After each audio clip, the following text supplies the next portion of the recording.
Hi all, Darren Hansborough from DA Components. Just want to do a short video on advice and tricks and tips on how to troubleshoot backpacks when you come across some common faults.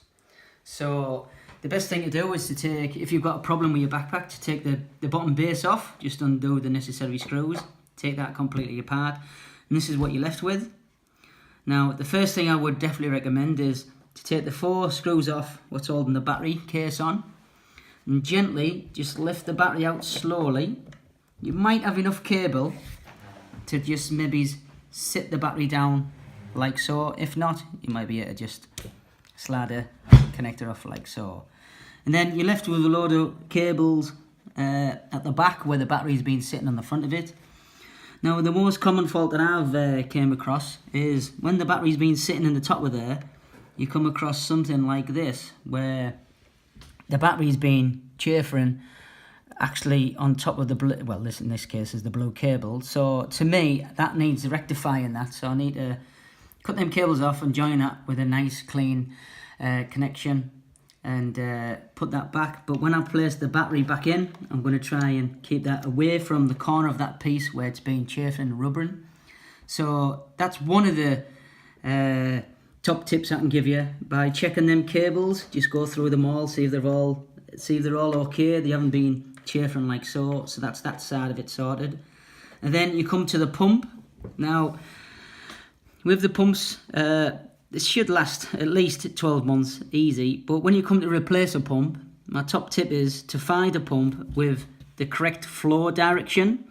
On most of these little pumps, on the front face of this black case in here, there's a little arrow. I don't know if you can see in the video, but you want the arrow flow going out towards your pole. If you'd have the arrow going this side, what will actually happen is the pump will work the other way, as if it's pumping water through, and we won't get nothing out your brush. So that's the top tip to check, to see which flow direction for your correct pump for this backpack. Now the same thing again, if you feel as if that there's nothing working or you still can't get away with, sometimes as well, the actual 3-way switch at the side, one time it might be the full-on switch, or the other side might be the controller. If it's only working on one side, it could determine that the actual switch is at fault as well. So that's another thing to check out as well.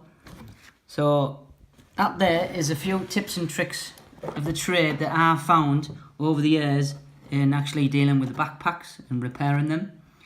And also don't forget that I actually stock the mini controllers, which is like this on the website, direct replacement. It's all labelled up and everything, so you should be it. And this pump actually is a chemical resistant pump, so you can actually use this for soft wash applications. Top tip, once you've used it, just rinse it out with normal water or pure water. It all depends what you've actually been using it with. And just common tips and tricks. And just hope this video was helpful. Don't forget to subscribe to the YouTube channel and like the video. Thanks a lot, Darren Hansborough from DA Components.